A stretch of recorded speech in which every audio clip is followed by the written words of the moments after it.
தெளிந்த இயேசு கிறிஸ்துவின் நாமத்தினாலே வாழ்த்துக்கள். பிரியமானவர்களே,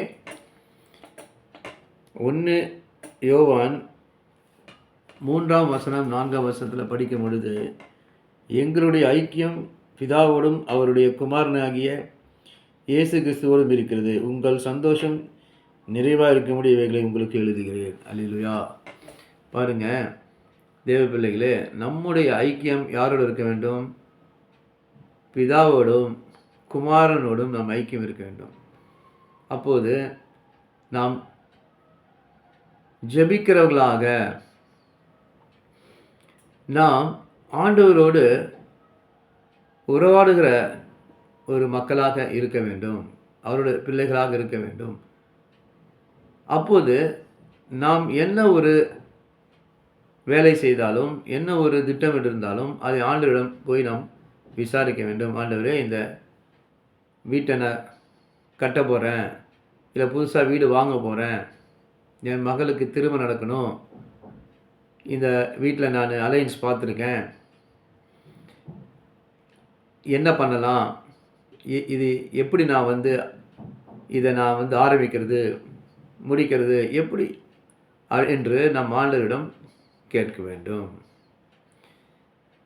ஊழியம் செய்கிறதாக இருந்தாலும் சரி, ஊழியத்தில் நாம்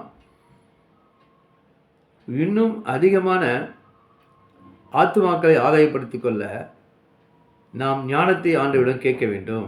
இன்னும் எத்தனையோ பேர் ரட்சிக்கப்படாமல் இருக்காங்க.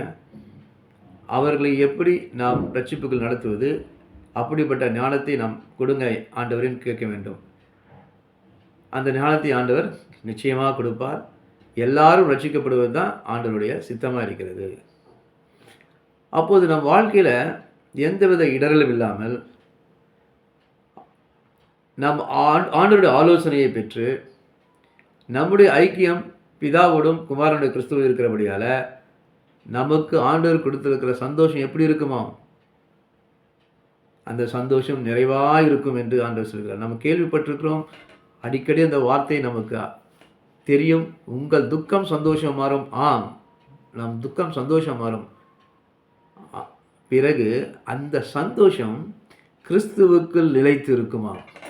அப்படி என்றால் நம்மளுடைய வாழ்க்கை என்ற வண்டி சீராக ஓடும். வழியிலே பள்ளங்கள் வந்தாலும், மேடுகள் வந்தாலும், முரடுகள் இருந்தாலும், முட்கள் இருந்தாலும், எவைகள் இருந்தாலும் அவைகளை தாண்டி அவைகளை மிதித்து முன்னேறி செல்லும்படியாக நம் துக்கம் சந்தோஷமாக இருக்கும். இயேசு கிறிஸ்து நாமத்தில் ஆமென்.